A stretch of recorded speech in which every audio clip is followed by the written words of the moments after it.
بسم اللہ الرحمن الرحیم الحمد للہ رب العالمین والعاقبۃ للمتقین والصلاة والسلام علی اشرف الانبیاء والمرسلین وعلی آلہ واصحابہ اجمعین اما بعد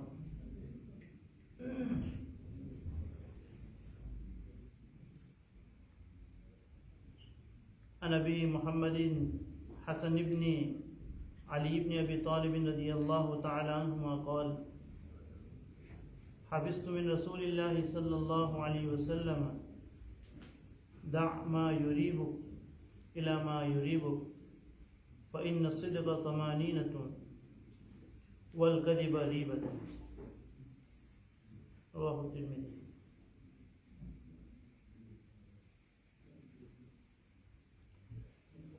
حضرت حسن بن علی رضی اللہ تعالی عنہما سے روایت ہے، فرماتے ہیں کہ میں نے حضرت نبی اکرم صلی اللہ علیہ وسلم سے سن کر یہ کلمات یاد کیے، دع ما یریبک الی ما یریبک، کہ شک میں ڈالنے والی چیزوں کو چھوڑ دے، ایسی چیزوں کو چھوڑ دے تو جس شک میں ڈالنے والی ہو، ڈاؤٹ کے اندر ڈالنے والی ہو، اور ایسی چیزوں کو اختیار کر جس میں شک و شبہ نہ ہو، جس میں کوئی ڈاؤٹ نہ ہو۔ پھر آگے فرمایا کہ فَإِنَّ الصِّدْقَ طَمَانِینَۃٌ، سچائی جو ہے، ٹروتھفلنس جو ہے، یہ اطمینان کا باعث ہے، اس میں دل میں سکون پیدا ہوتا ہے۔ وَالْكَذِبَ رِیبَةٌ، اور جھوٹ جو ہے یہ شک و شبہ کا اثر چشمہ ہے، اور جھوٹ سے دل کے اندر شکوک و شبہات پیدا ہوتے ہیں۔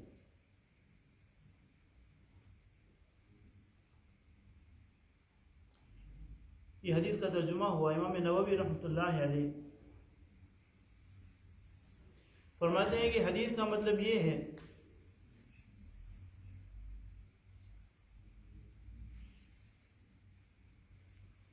کہ ایسی چیز کو تو چھوڑ دے جس کے حلال ہونے میں تجھے شک ہو۔ اس حدیث کا مطلب یہ ہے کہ ایسی چیز کو چھوڑ دے جس کے حلال ہونے میں تجھے ڈاؤٹ اور شک ہو، اور ایسی چیز کو اختیار کر، ایسی چیز پر عمل کر کہ جس کی حلت کے اندر کوئی شک نہ ہو، کوئی ڈاؤٹ نہ ہو۔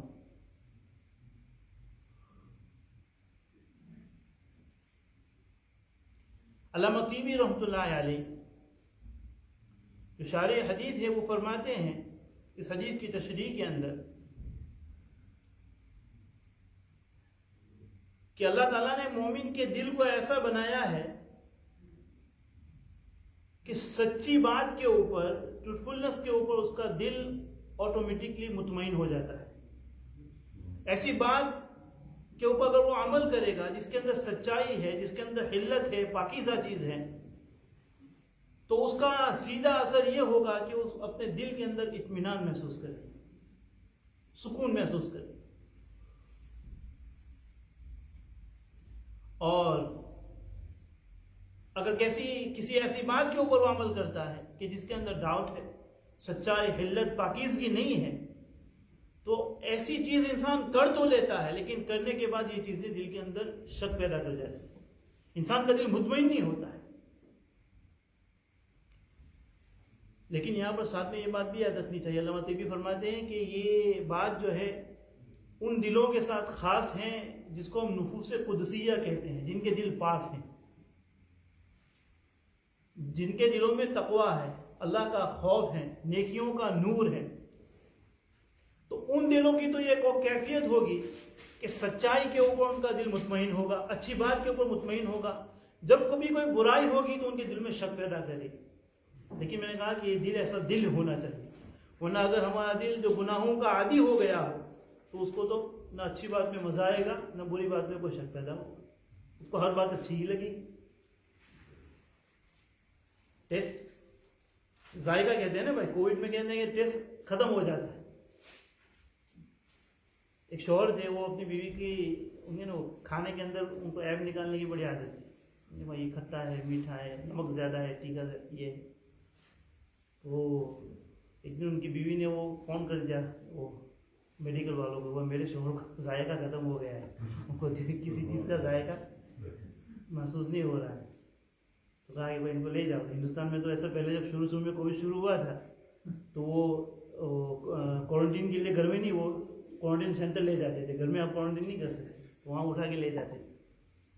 تو بیوی نے کہہ دیا کہ بھائی میرے شوہر کا ذائقہ ختم ہو گیا ہے، تو وہ شوہر کو اٹھا کے لے گئے. شوہر نے شوہر کو پوچھ رہے ہیں کہ تمہارے کانٹیکٹ میں کون کون آیا تھا، تو اس نے پوری اس کی بیوی کی ساری فیملی کو بتا دیا کہ میری بیوی، میری سالی، میرا سالہ، میرا سسر میرے ساتھ، سب کو اندر کر دیا. تو یعنی یہ ذائقہ جو ہے نفوس قدسیہ، جن کے دل اچھے ہوتے ہیں تو ان کو اچھی چیز میں مزہ آتا ہے. دل اگر گناہوں کا عادی ہو گیا ہے تو اس کو کوئی احساس ہی نہیں ہوگا اس کے اندر کسی چیز کا. فرمایا کہ دا ما یریبک الی ما یریبک، شک میں ڈالنے والی چیزوں کو چھوڑ دیں، شک میں ڈالنے والی چیزوں. اور ایک حدیث کے اندر حضرت نبی اکرم صلی اللہ علیہ وسلم نے فرمایا کہ الحلال بین والحرام بین وبینہما مشتبہات لا یعلمہن کثیر من الناس، کہ حلال بھی بالکل کلیئر ہے، واضح ہے، اور حرام چیزیں بھی بالکل واضح ہیں. کیا کیا چیزیں حلال ہیں؟ قرآن حدیث کے ذریعے انسان سنتا ہے، اس کو پتا ہوتا ہے کہ یہ چیز حلال ہے. حرام چیزیں بھی بالکل ظاہر ہے، زنا حرام، چوری حرام، جھوٹ حرام، ڈکیتی حرام، شراب حرام، یہ حرام بھی چیزیں ہیں. لیکن فرمایا کہ ان دونوں کے بیچ میں بعض چیزیں ایسی ہیں جو متشابہات ہیں، مشتبہات ہے. یعنی کیا مطلب مشتبہات کا؟ کہ بعض چیزیں ایسی ہوتی ہیں کہ جس کے حلال ہونے کے اوپر بھی دلائل اور پروف ہوتے ہیں، اور جس کی حرمت کے اوپر بھی دلیل ہے.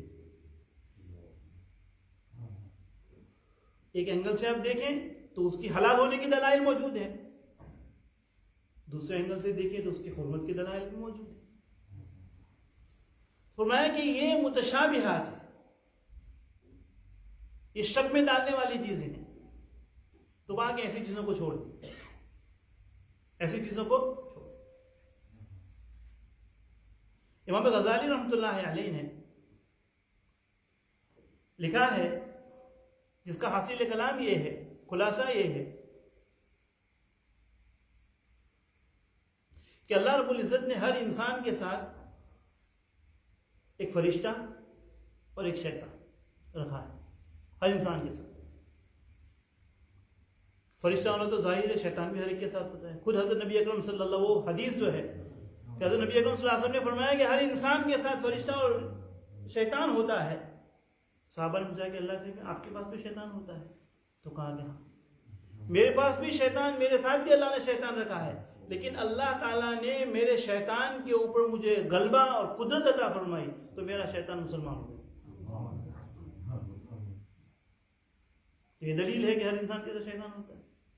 دوسری حدیث سے پتہ چلتا ہے کہ اللہ کے حبیب صلی اللہ علیہ وسلم نے فرمایا کہ شیطان انسان کی رگ میں خون کی طرح دوڑتا ہے، خون کی طرح دوڑتا ہے. تو امام غزالی رحمۃ اللہ فرماتے ہیں کہ جو فرشتہ ہوتا ہے اس کے ساتھ،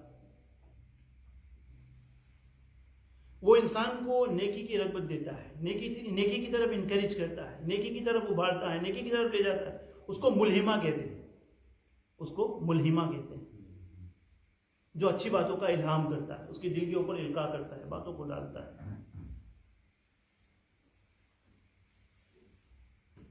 اور اس کی جو دعوت ہوگی، جس بات کی طرف وہ بلائے گا، اس کو الہام کہا جاتا ہے. اور ایک اللہ تعالیٰ نے اس کے ساتھ شیطان رکھا ہے، وہ اس کو برائی کی دعوت دیتا ہے، وہ اس کو برائی کی طرف دعوت دیتا ہے، اور اس کی دعوت کو وسوسہ کہا جاتا ہے. اس کی دعوت کو کیا کہا جاتا ہے؟ وسوسہ.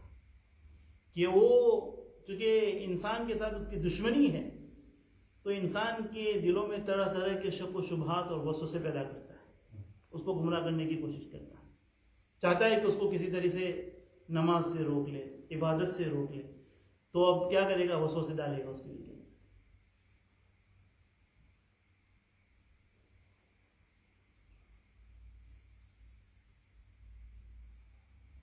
تو فرمایا کہ الحلال بین والحرام بین، حرام اپنی جگہ کے اوپر بالکل واضح ہے، اس کی چیزیں بیان فرما دی کہ یہ چیزیں حلال ہیں، والحرام بین، یہ چیزیں حرام ہیں، اور ان دونوں کے درمیان مشتبہات کو پیدا کیا.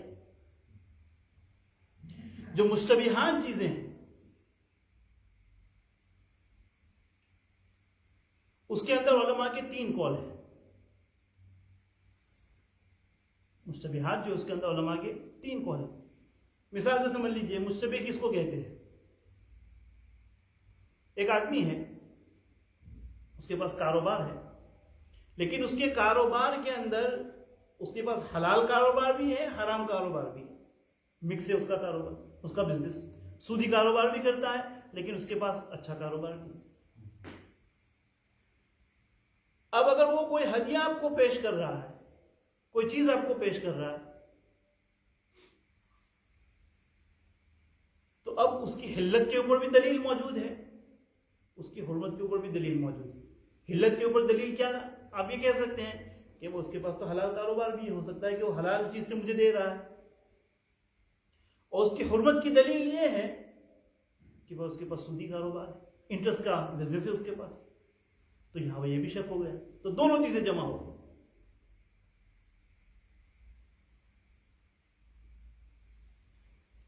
تو اس کے اندر علماء کے 3 قول ہیں کہ جہاں اگر ایسی مشتبہات چیزیں ہو کہ جس کے اوپر دونوں طرف دلیل موجود ہے، تو اسے کیا کرنا چاہیے اس وقت؟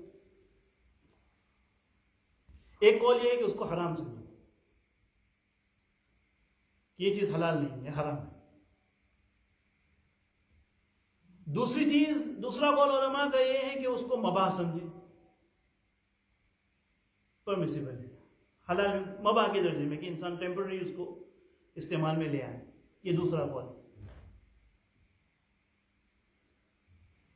اور تیسرا قول یہ ہے نہ اس کو حلال سمجھے، نہ اس کو حرام سمجھے، نہ اس کو مباح سمجھے، نہ اس کو حلال سمجھے، نہ اس کو حرام سمجھے، نہ اس کو مباح سمجھے، بلکہ اس کو اوائڈ کرے، اسے بچے، اور یہی اس کی تقویٰ کا تقاضا ہے. اگرچہ علماء کا قول اس کے اوپر مباح کا بھی ہے، لیکن افضل قول یہ ہے، علماء کہتے ہیں کہ سب سے بہترین قول یہ ہے، سب سے بہترین بات جو قابل عمل ہے، نہ اس کو حلال سمجھے، نہ اس کو حرام سمجھے، نہ اس کو مباح سمجھے، چھوڑ دے اس کو، اور یہی اس کی تقویٰ کا تقاضا ہے.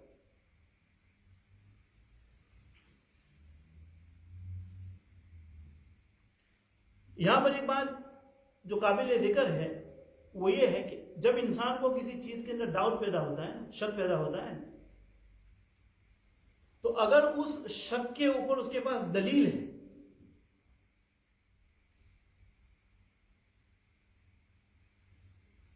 دلیل کی بنیاد پر شک پیدا ہوا ہے،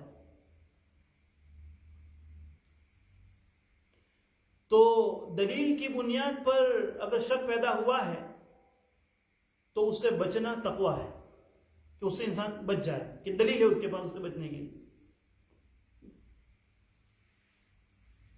اور اگر بغیر دلیل کے اس کے اندر شک پیدا ہوا ہے، کوئی دلیل نہیں ہے، ویسے ہی شک پیدا ہو گیا، جیسے کہ میں نے کہا کہ وہاں کہ کسی کا دونوں مکس کاروبار ہے، مکس بزنس ہے، تو حلت پر بھی دلیل ہے، حرمت پر بھی دلیل ہے. اب یہاں پر جو اس کو شک اور ڈاؤٹ ہو رہا ہے، دلیل کی بنیاد پر ہو رہا ہے، وہ دلیل کیا ہے؟ اس کے پاس انٹرسٹ بھی ہے، اس کے پاس نارمل بھی ہے. تو دلیل کی بنیاد پر ہے، تب تو تقویٰ کا تقاضا یہ ہے، چاہے فتویٰ کوئی بھی دے گا کہ بھائی کر سکتا ہے، لیکن تقویٰ کا تقاضا یہ ہے کہ وہ اسے بچ جائے. اور جو اس کو اگر ڈاؤٹ پیدا ہوا ہے، کوئی شک پیدا ہوا ہے، اس کے اوپر اس کے پاس کوئی دلیل نہیں، کوئی دلیل نہیں، تو علماء کہتے ہیں کہ یہ وسوسہ ہے، یہ وہم ہے، یہ وسوسہ ہے، جو آج کل اس کی کافی لوگ اس بیماری کے اندر مبتلا ہوتے ہیں کہ بار بار ہر چیز میں انسان کو وہم، وسوسہ آتا ہے، اور یہ وسوسہ شیطان اس کے دل میں ڈالتا ہے. شیطان اس کے دل میں وسوسہ ڈالتا ہے، اس کی وسوسہ طرح طرح کے وسوسے ڈالتا ہے. کبھی نماز میں وسوسہ ڈالے گا. پھر ایک صحابی رضی اللہ تعالیٰ عنہ نے شکایت کی اللہ کے نبی صلی اللہ علیہ وسلم سے کہ میرے دل میں وسوسے آتے ہیں. تو حضرت نبی اکرم صلی اللہ علیہ وسلم نے فرمایا کہ وسوسوں کا آنا اور ایمان کے اوپر وسوسہ آ رہا ہے, اس کے فیض کے اوپر وسوسہ آ رہا ہے, تو یہ اس کے ایمان کی دلیل ہے. بھائی ایمان ہوگا تبھی تو وسوسہ آئے گا, خالی جس کے پاس نہیں اس کو کیا وسوسہ آئے گا. ہاں, تو یہ وسوسہ اور وہم جو ہے شیطان کی طرف سے, شیطان اس کو پریشان کرتا ہے, ورغلاتا ہے. جیسے کہ آپ بہت سارے لوگوں کو دیکھتے ہیں کہ ان کو وسوسوں کی بیماری ہو جاتی ہے. وسوسے کا سب سے یعنی یہ جو بیماری جو ہے وسوسے کی, یہ شروع کب ہوتی ہے؟ حدیث کے اندر بتایا گیا کہ جب انسان غسل خانے کے اندر پیشاب وغیرہ کرنے کی عادت بنا لے. ایک تو ٹوائلٹ الگ بنا ہوا ہے, لیکن ایک جہاں وہ غسل کرتا ہے وہیں پر اگر وہ پیشاب کرنے کی عادت بنا لے تو وہاں سے وسوسے شروع ہوتے ہیں, وہاں سے وسوسے کی بیماریاں شروع ہوتی ہیں. اور وسوسہ جو ہے انسان اس کو جتنا چیز کرتا ہے, اس کے پیچھے بھاگتا ہے, اپنے وسوسوں پر جتنا عمل کرتا ہے, یہ بیماری اتنی بڑھتی جاتی ہے, یہ کبھی ختم نہیں ہوتی, اور پھر انسان کو کافی تنگ کرتی ہے, بہت پریشانی.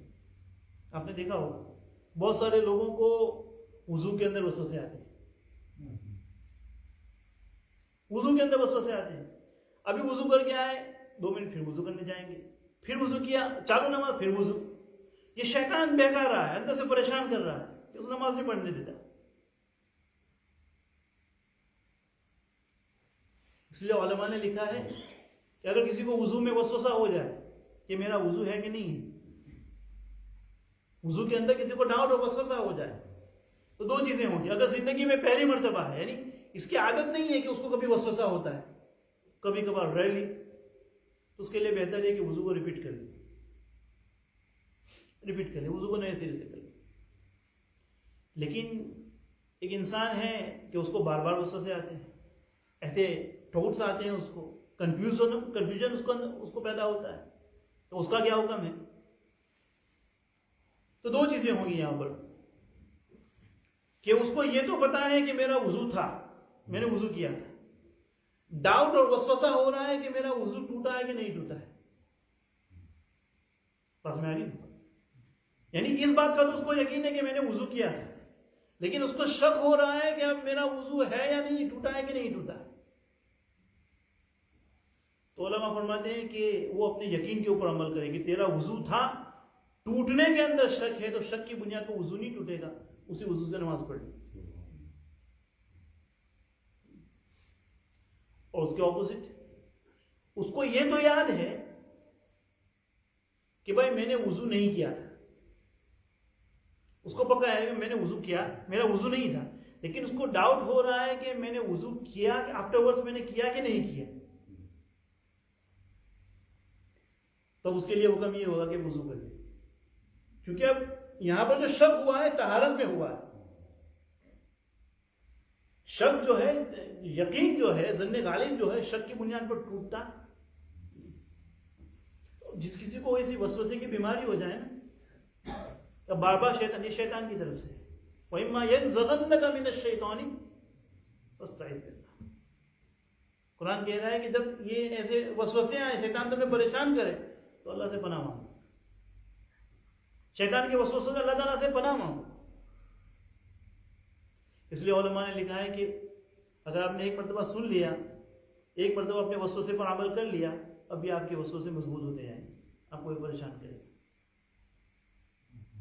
آپ اپنے نفس سے یہ بات کریں کہ ٹھیک ہے, نہیں ہے تو میں اسی سے وضو ایسے ہی پڑھ لوں گا,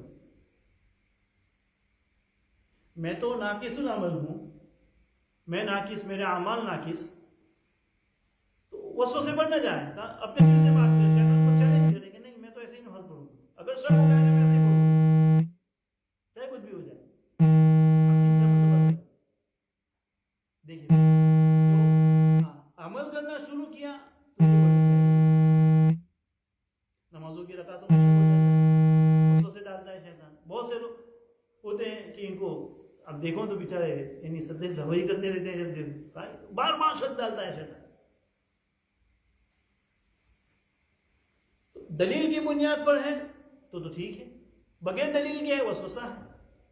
دیکھیے اس کے اندر نمازوں میں شک ہو گیا کسی کو، چلو بات آ گئی تو بتا دیتا ہوں کہ نمازوں کی رکعت میں کسی کو شک ہو جائے، کیونکہ آج کل زندگی کافی فاسٹ ہو گئی ہے نا بھائی، تو یہ بھی کامن ہو گیا ہے. 3 پڑھی یعنی جلدی پڑھنے کے چکر میں پھر بعض مرتبہ انسان 5 پڑھتا ہے، کیونکہ بھول گیا ابھی کتنی 4 جلدی ختم کرنی تھی، ابھی شک ہو گیا کہ 3 پڑھی کہ 4 پڑھی، ابھی بھی ایکسٹرا کرنی پڑی، 2 سدے سب اور کرنے پڑیں گے اس کو. تو جلدی کے چکر میں نماز اور لمبی ہو جاتی ہے.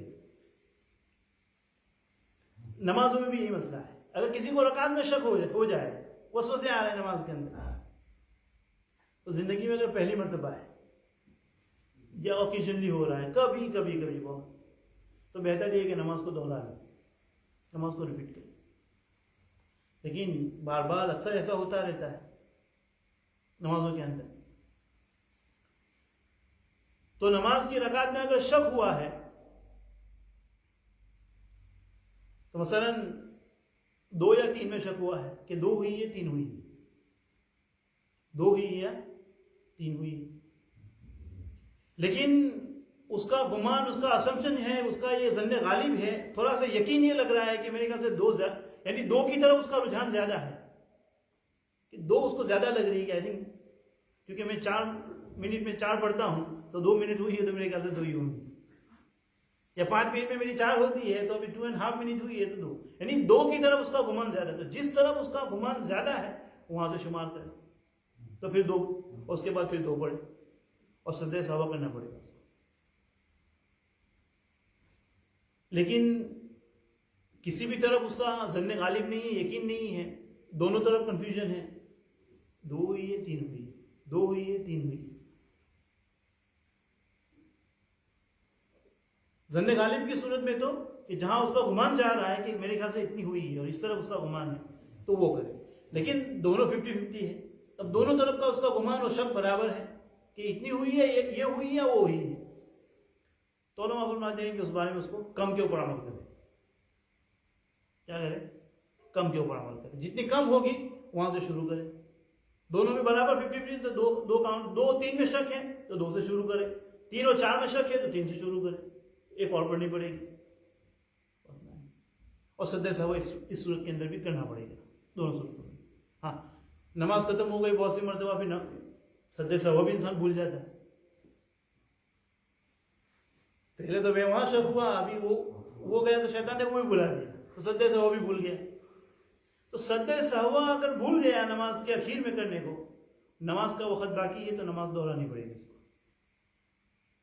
اگر نماز کا وقت باقی ہے تو نماز اس کو ریپیٹ کرنی پڑے گی. اور نماز کا وقت اگر چلا گیا ہے تو اس میں فقہا نے اتنی تاکید بیان نہیں فرمائی کہ اس کو دہرانی پڑے گی. اب وہ ہو گئی، اللہ تعالیٰ سے استغفار کرے، بات میں نہیں. باقی ہے تو پھر اس کو دہرانے. اچھا، تو دلیل کی بنیاد پر اگر شک ہوا ہے تو تقویٰ کا تقاضا ہے کہ اس کو چھوڑ دیں. بغیر دلیل کے شک ہوا ہے جیسے کہ وسوسہ، ایمانی وسوسے آتے ہیں. بعض مرتبہ یہ وسوسوں کی بیماری بڑی خطرناک ہوتی ہے، انسان کو ڈپریشن کی طرف لے جاتی ہے. یہ جو وسوسے ہیں نا اس کی طرف لے جاتی ہے.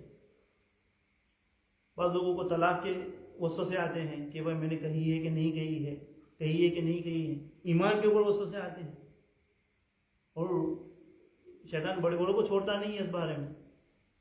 شاید میں نے آگے امام فخر الدین رازی رحمۃ اللہ علیہ کی بات میں سنائی بھی تھی کہ جب انتقال ہو رہا تھا تو شیطان ان کے ساتھ دلیل کر رہا تھا.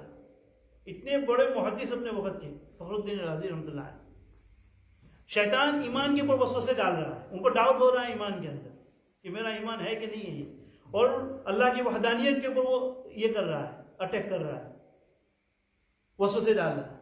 کہتے ہیں کہ میں نے 70 دلیل دی اس کو ثابت کرنے کے لیے، ہر دلیل اس نے توڑ دی، ہر دلیل کا جواب اس کے پاس تھا، ہر دلیل کا جواب اس کے پاس تھا، وہ ہر دلیل کا جواب دیتا ہے. اخیر میں مجبور ہو کر میں نے اس کو یہ کہہ دیا، کہنے کہ میں بغیر دلیل کے اللہ کو ایک مانتا ہوں، کوئی دلیل نہیں، میرے پاس کوئی دلیل، میں ویسے ہی میں اللہ کو ایک مانتا ہوں. تو ہٹ گیا شیطان. بغیر دلیل کے اللہ کو.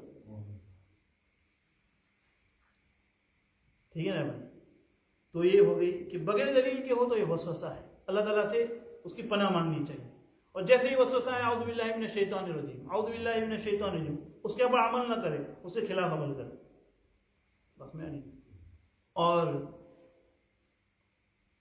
یہ بات بھی یاد رکھنا چاہیے کہ ہر چیز کے اندر اصل حلال ہونا ہے.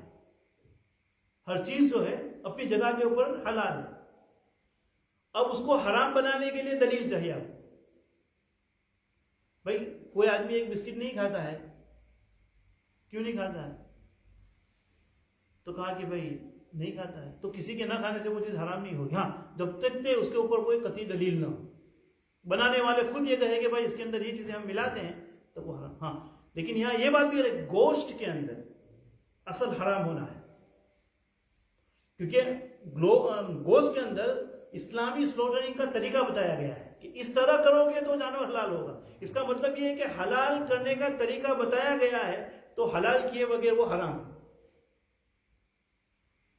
گوشت کے اندر اصل حرام ہو، دوسری چیزوں کے اندر جو ہے اصل حلال ہونا ہے، لیکن گوشت کے اندر الٹا ہے کہ گوشت کے اندر اصل حرام ہونا ہے تو اس کے حلال ہونے کے لیے دلیل چاہیے.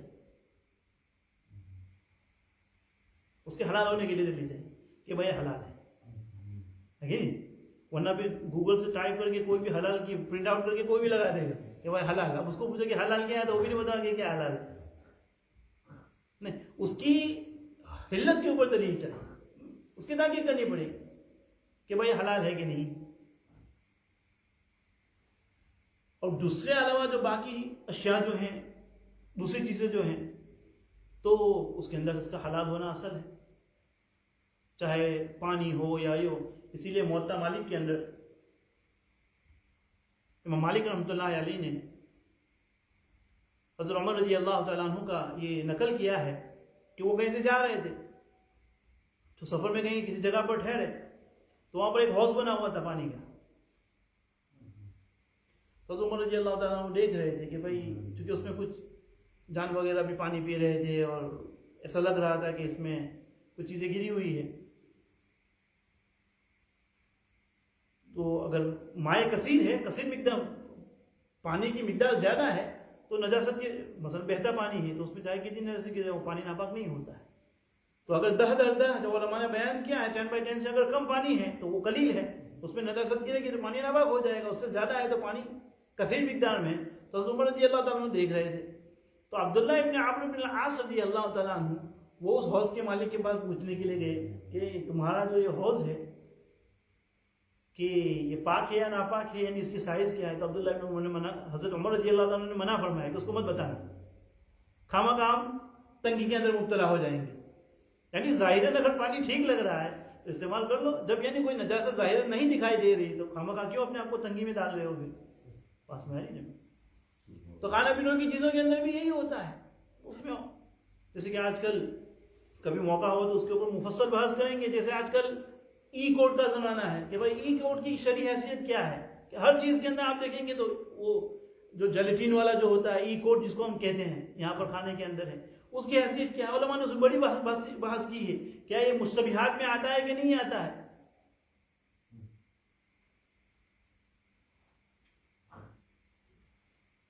تو خیر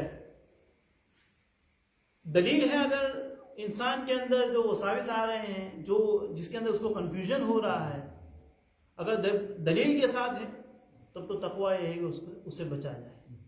اگر اس کے اوپر کوئی دلیل نہیں ہے تو یہ وسوسہ ہے، اس سے انسان کو بچنا چاہیے اور اللہ تعالیٰ سے پناہ مانگنی چاہیے. تو حدیث میں فرمایا گیا کہ متشابہات سے بچے. حلال اور حرام کے درمیان چیزیں کیا ہوتی ہے؟ مشتبہات ہوتی ہے، کہ جس کی حلت کے اوپر بھی دلائل ہیں، حرمت کے اوپر بھی دلائل ہیں. اس کی کچھ مثالیں ہیں، انشاءاللہ اس کو اگلی نشست کے اندر بیان کیا جائے گا.